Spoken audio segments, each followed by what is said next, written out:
హల్లెలూయా. సమస్తమైన మహిమా ప్రభావములు ప్రభు అయిన యేసుక్రీస్తుకి కలుగును గాక. ఆమేన్. కొలసీ పత్రిక 3వ అధ్యాయము 1 నుంచి 4 వచనాల వరకు మనం చదువుకుందాం. కొలసీ పత్రిక 3వ అధ్యాయము 1 నుంచి 4 వచనాల వరకు.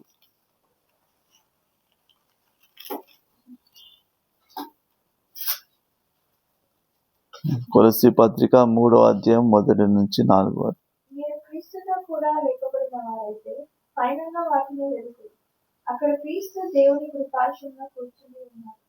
పైనున్న వాటి మీదనే గాని భూ సంబంధమైన వాటి మీద మనసు పెట్టుకొనకుడి. ఎలయనగా మీరు మృతి పొందుకుడి, మీ జీవము క్రీస్తులో కూడా దేవుని యందు దాచబడి ఉంది. మనకు జీవమై ఉన్న క్రీస్తు ప్రత్యక్షమైనప్పుడు మీరును ఆయనతో కూడా మహిమ యందు ప్రత్యక్షపరచబడతారు. చాలు. హల్లెలూయా. ఈరోజు మన అంశం ఏంటిదంటే కనుక మహిమ యందు ప్రత్యక్షపరచబడుదురు. మన అంశం ఏంటిది? మహిమ యందు ప్రత్యక్షపరచబడుదురు. హల్లెలూయా.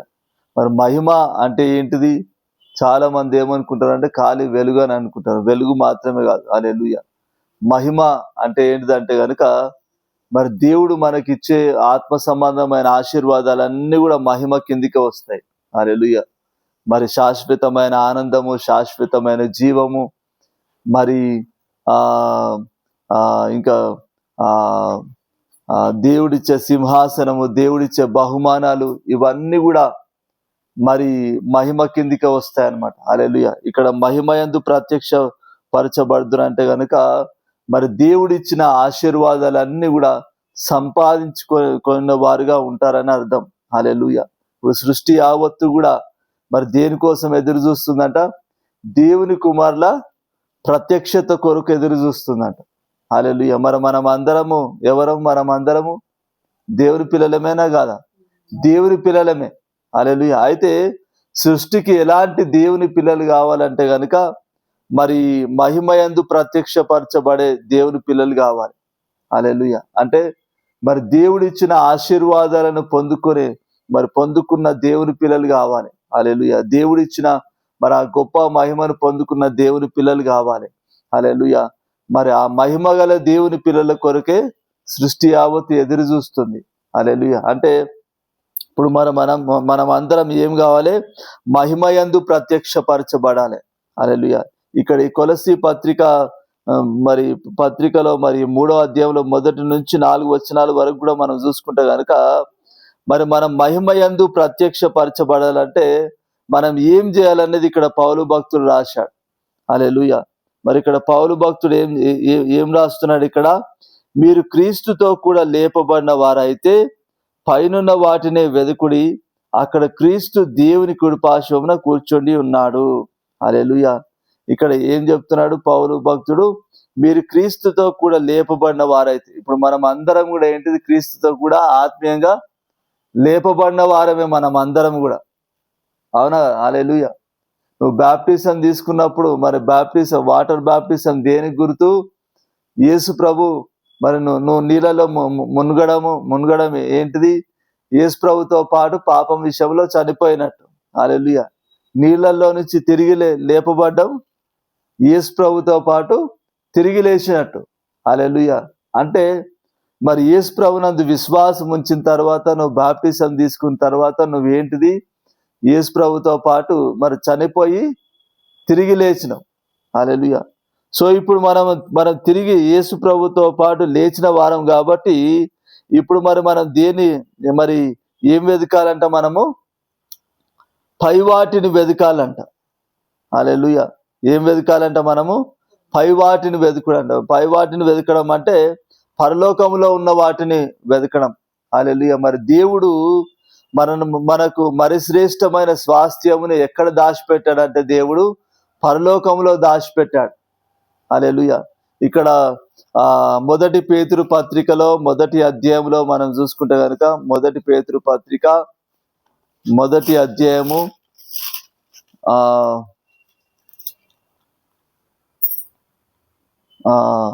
3వ వచనం చూడండి. మన ప్రభువు యేసుక్రీస్తు తండ్రి అయిన దేవుడు స్తుతింపబడును గాక. అయినటువంటి యేసుక్రీస్తు తిరిగి లేచుట వలన జీవంతో కూడిన నిరీక్షణ మనకు కలుగునట్లు, అనగా అక్షయమైనదియు నిర్మలమైనదియు వాడబారనిదియునైన స్వాస్థ్యం మనకు కలుగునట్లు ఆయన తన విశేష కనికరం చొప్పున మనలను మరలా జన్మింపజేశాను. చాలు. హల్లెలూయా. మరి ఇక్కడ పేతురు భక్తుడు ఏం చెప్తున్నాడు? మన ప్రభువు యేసుక్రీస్తు తండ్రి అనే దేవుడు స్తుతింపబడును గాక. మృతుల్లో నుండి యేసుక్రీస్తు తిరిగి లేచుట వలన జీవముతో కూడిన నిరీక్షణ మనకు కలుగునట్లు, అనగా అక్షయమైనది నిర్మలమైనది వాడబారనిదినైన స్వాస్థ్యం మనకు కలుగునట్లు. హల్లెలూయా. మరి ఎలాంటి స్వాస్థ్యం అట? అక్షయమైనది నిర్మలమైనది వాడబారనిదినైన స్వాస్థ్యం మనకు కలుగునట్లు ఆయన తన విశేష కనికరం చొప్పున మనలను మరలా జన్మింపజేసెను. హల్లెలూయా. మరి అక్షయమైనది ఆ వాడబారని స్వాస్థ్యం మనకు కలుగునట్లే మరి దేవుడు ఏం చేశాడంటే ఆయన కనికరంతో మరి తిరిగి జన్మింపజేశాడంట. ఇక్కడ 5వ వచనంలో చూడండి, 5వ వచనం. కడవరి కాలమందు బయలుపరచబడుటకు సిద్ధముగానున్న రక్షణ మీకు కలుగునట్లు విశ్వాసం ద్వారా దేవుని శక్తి చేత కాపాడబడు మీ కొరకు ఆ స్వాస్థ్యము పరలోకమందు భద్రపరచబడింది. చాలు. హల్లెలూయా. మరి కడవరి కాలమున బయలుపరచబడటకు సిద్ధంగా ఉన్న రక్షణ మీకు కలుగునట్లు ఏదంట? విశ్వాసం ద్వారా దేవుని శక్తి చేత కాపాడబడు మీ కొరకు ఆ స్వాస్థ్యము పరలోకమందు భద్రపరచబడి ఉన్నది. హల్లెలూయా. ఆ వాడబారింది అక్షయమైంది మరి ఆ స్వాస్థ్యం ఎక్కడ భద్రపరచబడి ఉందంట? పరలోకమందు భద్రపరచబడి ఉందంట. హల్లెలూయా. కాబట్టి ఇప్పుడు పౌలు భక్తుడు ఏం చెప్తున్నాడు? కొలసి సంఘానికి పై వాటినే వెదుకుడు అని చెప్తున్నాడు. హల్లెలూయా. హల్లెలూయా. మరి ఇప్పుడు యేసు ప్రభుతో పాటు మనం చనిపోయి తిరిగి లేచాం కాబట్టి ఇప్పుడు ఏది వెదకాలంట? మనము పై వాటినే వెదకాలంట. హల్లెలూయా. ఆ వాడబారని స్వాస్థ్యాన్ని మనం ఏం చేయాలంట? వెదకాలంట. హల్లెలూయా. అంటే వెదకడం అంటే ఏంటిది? అవి ఎట్లా సంపాదించుకోవాలనో తెలుసుకోవడమే వెదకడం. హల్లెలూయా. అవునా కదా? హల్లెలూయా. వెదకడం అంటే ఏంటిది? ఎట్లా సంపాదించాలనో తెలుసుకోవడమే వెదకడం అన్నమాట. హల్లెలూయా. ఇప్పుడు అందరు పరలోక రాజ్యంలో ప్రవేశిస్తారా అంటే యేసు ప్రభునందు విశ్వాసం ఉంచిన ప్రతి ఒక్కరు కూడా పరలోక రాజ్యంలో ప్రవేశిస్తారు. హల్లెలూయా. అయితే మరి దేవుని రాజ్యాన్ని స్వతంత్రించుకోవాలి. హల్లెలూయా. దేవుని రాజ్యాన్ని స్వతంత్రించుకోవాలి. దేవుడు సిద్ధపరిచిన బహుమానాలన్నిటిని కూడా ఆ స్వాస్థ్యం అంతటిని కూడా మనం స్వతంత్రించుకోవాలి. మనం పొందుకోవాలంటే గనక అది ఎట్లా పొందుకోవాలనో అది మనం నేర్చుకోవాలన్నమాట. హల్లెలూయా. ఇప్పుడు పై వాటిని వెదకడం అంటే ఏంటిది? అవి ఎట్లా పొందుకోవాలనో మరి నేర్చుకోవడమే ఆ పై వాటిని వెదకడం. హల్లెలూయా. ఇప్పుడు మనం యేసుక్రీస్తునందు మరి యేసు ప్రభుతో పాటు తిరిగి లేచినాం కాబట్టి ఈ లోక సంబంధమైన మరి వాటిపైన మనం ఆశలు పెట్టుకోవద్దు. హల్లెలూయా. వేటిపైన ఆశలు పెట్టుకోవాలి? ఆ పై వాటి పైనే ఆశలు పెట్టుకోవాలి. దేవుడు సిద్ధపరిచిన మరి ఆ స్వాస్థ్యము పైనే, ఆ మహిమగల స్వాస్థ్యం పైనే మనము ఆశలు పెట్టుకోవాలి. హల్లెలూయా. ఇప్పుడు మనం దేనిపైన అయితే మన దృష్టిని నిలుపుతామో అది పొందుకోవడానికే మనం ఏం చేస్తాం? ప్రయాసపడతాం. అవునా? హల్లెలూయా. దేని గురించి అయితే ఆశపడుతున్నామో అది పొందుకోవడానికి మనం ప్రయాసపడతాం. హల్లెలూయా. అంటే ఇప్పుడు మరి దేవుడు సిద్ధపరిచిన ఆ స్వాస్థ్యాన్ని మనం పొందుకోవాలంటే దానిపైన మనం ఏం చేయాలి? మనం ఆశపడాలి. హల్లెలూయా. దాని ఒక టార్గెట్ గా మనం పెట్టుకోవాలన్నమాట. హల్లెలూయా. ఒక గురిగా పెట్టుకోవాలి. హల్లెలూయా. ఇప్పుడు పౌలు భక్తుడు కూడా మరి ఎట్లా పరిచర్య చేశాడు? మరి నీతి కిరీటాన్ని గురిగా పెట్టుకున్నాడు. హల్లెలూయా. నీతి కిరీటాన్ని గురిగా పెట్టుకున్నాడు కాబట్టి మరి ఏం చేశాడు పౌలు భక్తుడు? ఇక్కడ 1 కొరింథీ పత్రికలో 9వ అధ్యాయంలో ఇక్కడ మరి చెప్తున్నాడు కదా. 1 కొరింథీ పత్రిక 9వ అధ్యాయము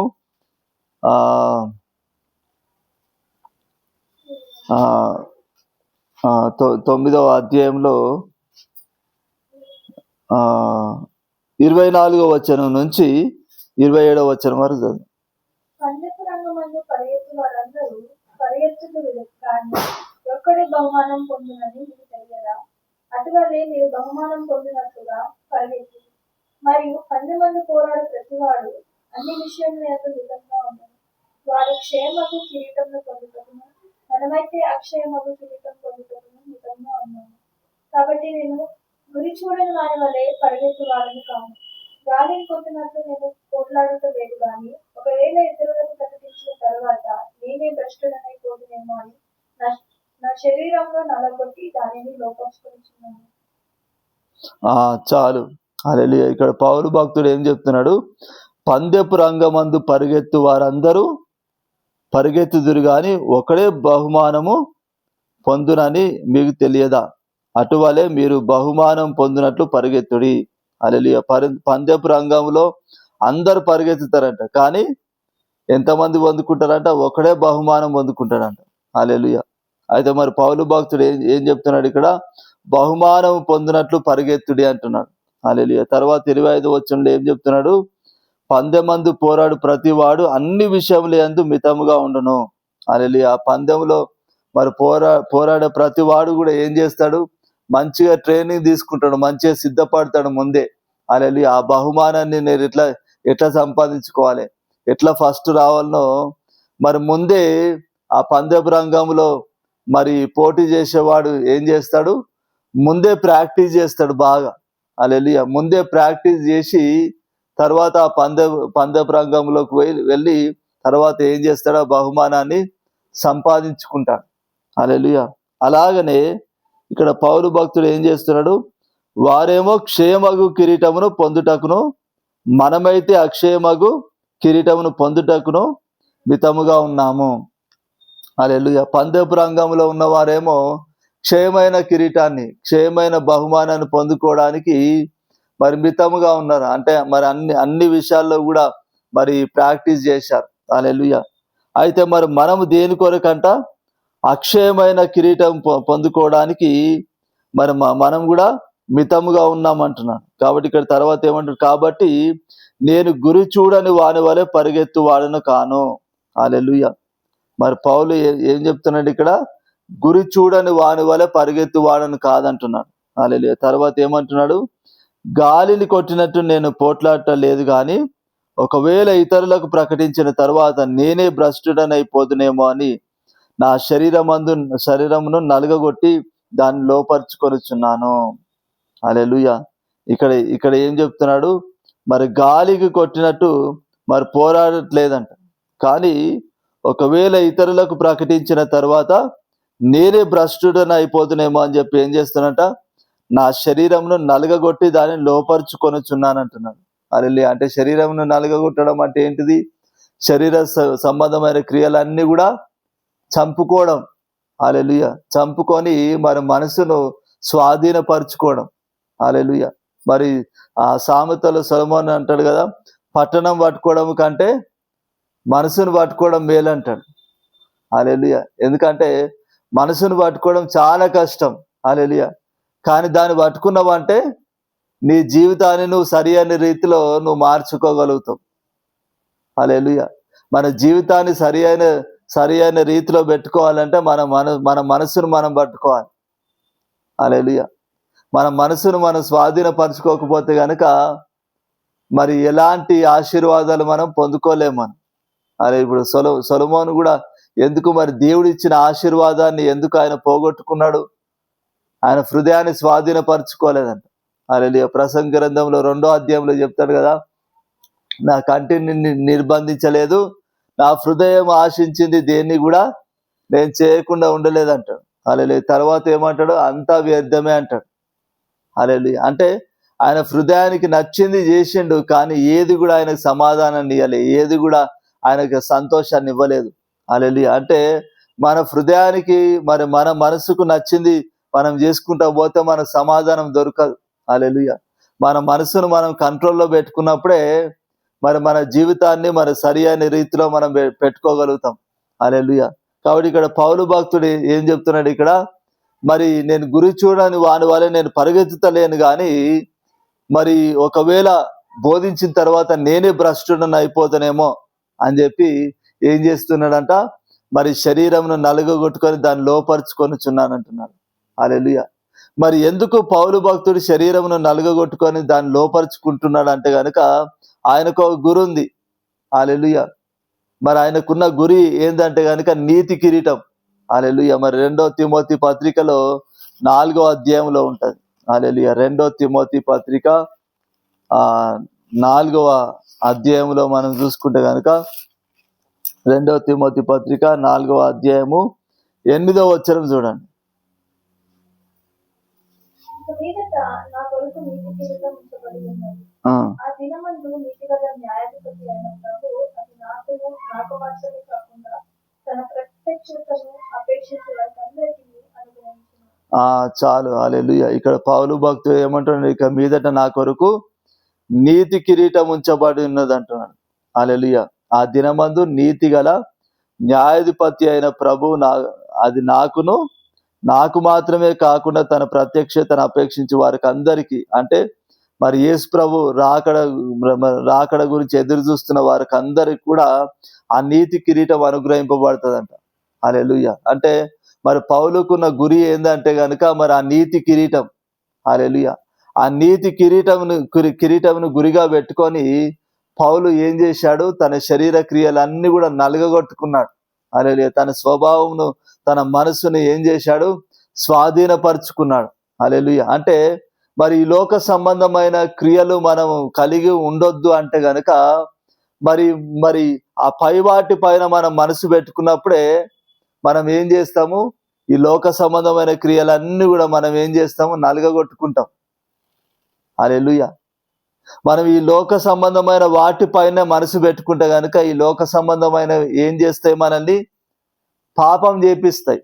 హల్లెలూయా. ఈ లోక సంబంధమైనవి ఏం చేపిస్తాయి మనల్ని, ఈ లోక సంబంధమైనవన్నీ కూడా దేనికి నడిపిస్తాయి, మనల్ని పాపంలోనికి నడిపిస్తాయి.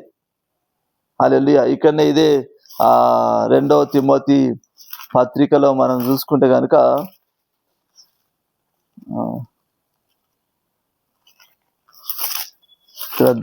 ధనాపేక్ష ఎలాంటి మరి చెడు కార్యాలు చేపిస్తుంది అనేది ఇక్కడ పౌలు భక్తుడు చెప్తున్నాడు.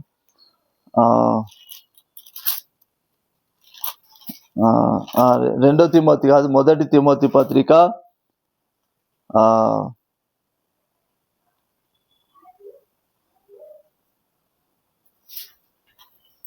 2 తిమోతి పత్రిక 6వ అధ్యాయము 10వ వచనం చూడండి. 9, 10 2 వచనాలు చూడండి. ధనవంతులకు అపేక్షించి వారు శోధనలోను, గురిలోను, అవివేక యుక్తములను, హానికరములైన అనేక దురాశలలోను పడుతుంది. అట్టి మనుషులను నాశనంలోను ఉంచుతుంది.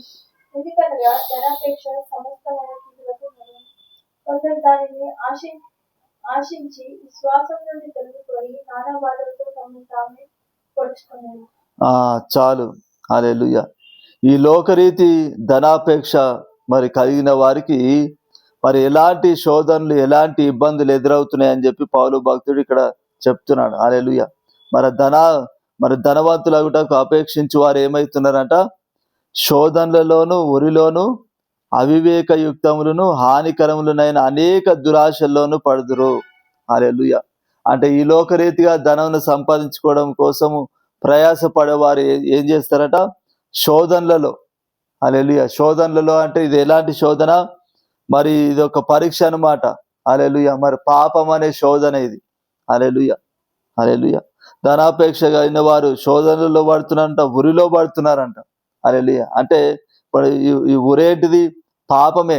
హల్లెలూయా. సాతాను మరి 91వ కీర్తనలో మరి 2వ వచనంలో ఉంటది కదా, వేటకాని ఉరిలో నుండి ఆయన నిన్ను కాపాడును, మరి నాశనకరమైన తెగులు రాకుండా నిన్ను కాపాడును అంటది. హల్లెలూయా. అంటే మరి వేటకాని ఉరి అంటే ఆ వేటగాడు ఎవరు, సాతానుడు.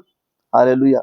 ఈ ఉరి ఏంటిదంటే గనుక మరి సాతానుడు ఎట్లా మరి ఉరి పెడతాడు మనకంటే గనుక చాలా మంచి వాటిని, మనకు చాలా మంచిగా కనిపించే వాటినే చూపించి మనల్ని పాపములో పడేస్తాడు. హల్లెలూయా. ఇక్కడ మనకు ఉరి ఏంటిదంటే కనుక మనకు చాలా మంచిగా కనబడేటివే కొన్నిసార్లు మనకు ఉరి. హల్లెలూయా.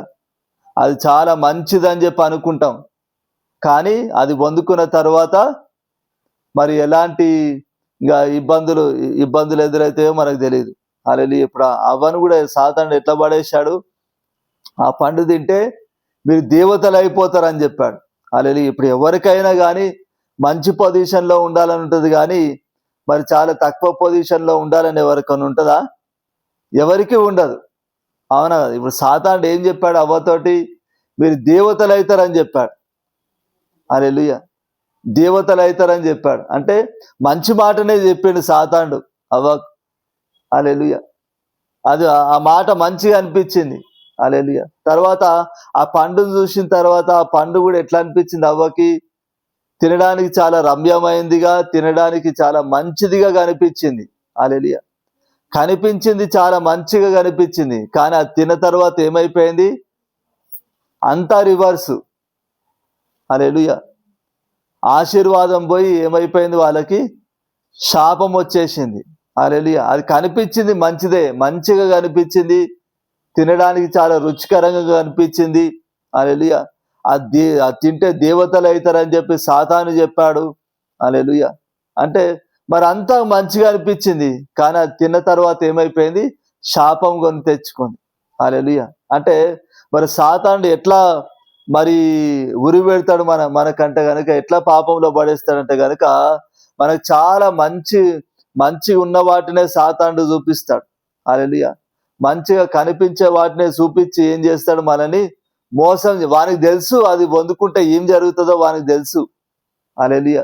తెలుసు కాబట్టి వాడు ఏం చేస్తాడంటే మనల్ని మోసం చేసి మరి మన ఆశీర్వాదాన్ని లాక్కోవడానికి వాడు ఏం చేస్తాడంటే మనల్ని మోసంలో పడేస్తాడు, మనల్ని పాపంలో పడేస్తాడు, మనం మోసం చేసి పాపంలో పడేస్తాడు. హల్లెలూయా. మరి ఈ లోక సంబంధమైన ధనం పైన మనం ఆశ పెట్టుకుంటే కనుక సాతానుడు ఏం చేస్తాడు? మనల్ని మోసం చేసి పాపంలో పడేస్తాడు, శోధనలో పడేస్తాడు.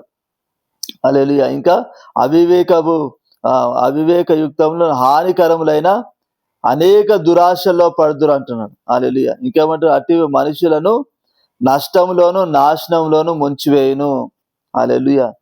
నాశనంలో ముంచివేస్తే అంట.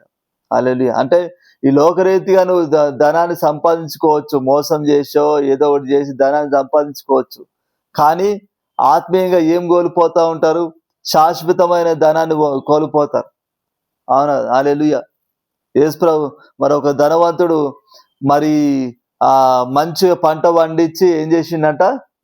మరి కొట్లలో కొట్లలో ధాన్యమును సమకూర్చుకొని నా ప్రాణమా తిను తాగు సుఖించి అన్నాడంట. అయితే ఇది యేసు ప్రభు అంటాడు, బెరువాడ ఈ రాత్రే నీ ప్రాణము దేవుడు అడుగుతున్నాడు, నీదంతా కూడా ఎక్కడ పోతుంది అంటాడు. హల్లెలూయా. అంటే మరి ఆ తర్వాత యేసు ప్రభు ఏమంటాడు? మరి దేవుని ఎడల ధనవంతుడు కాక ఈ లోకరీతిగా ధనవంతుడు అయిన వారి పరిస్థితి ఈ విధంగా ఉంటదంట. హల్లెలూయా. అంటే మరి వాడు ఈ లోకరీతిగా ధనాన్ని సంపాదించుకున్నాడు, కానీ మరి ప్రాణం పోతే ఆ ధనం ఎవరి పాలవుతుంది? హల్లెలూయా. వేరేటోళ్ళ పాలవుతుంది. హల్లెలూయా. ఆ ధనం వేరేటోళ్ళ పాలవుతుంది, ప్లస్ పరలోక ధనం కూడా లేదు. అవునా? ఇప్పుడు ఎక్కడ పోతాడు? అగ్నిగుండంలో పడద్రోయబడతాడు. హల్లెలూయా. అంటే ఈ లోకరీతిగా కావాల్సిన దానికోసం మనం ప్రయాసపడితే గనుక, ఈ లోకరీతిగా కావాల్సింది మరి వాటి గురించి మనం ప్రయాసపడితే గనుక అవి ఏం చేస్తాయి? అవి మన దగ్గరికి వచ్చినట్టుగానే వస్తాయి, కానీ ఎంతో నష్టాన్ని మనకు సమకూర్చి పెడతాయి. హల్లెలూయా. కాబట్టి ఈ లోక సంబంధమైన వాటిపైన మనము ఆసక్తి చూపించద్దు. హల్లెలూయా. మనం వేటిపైన ఆసక్తి చూపించాలంటే పరలోక సంబంధమైన వాటిపైనే మనం ఆసక్తి చూపించాలి. హల్లెలూయా. దేవుడు మన కొరకు సిద్ధపరిచిన ఆ మహిమ పైన మనం ఆసక్తి చూపిస్తే గనక, హల్లెలూయా, మరి యేసు ప్రభు వచ్చినప్పుడు మరి దేవుడు మనకు సిద్ధపరిచిన ఆ మహిమను మనము పొందుకుంటాం. హల్లెలూయా. యేసు ప్రభు వచ్చినప్పుడు మనం ఎట్లుంటామంట అంటే గనక యేసు ప్రభు ఉన్నట్టుగానే ఉంటామంట. హల్లెలూయా. యేసు ప్రభు వచ్చినప్పుడు ఎట్లుంటామంట? మనము యేసు ప్రభు ఉన్నట్టుగానే ఉంటామంట. హల్లెలూయా. ఇంకా ఒక వచనం నేను చూపించి ముగిస్తాను. మొదటి యోహాను పత్రిక మూడవ అధ్యాయం మొదటి వచనం చదవండి.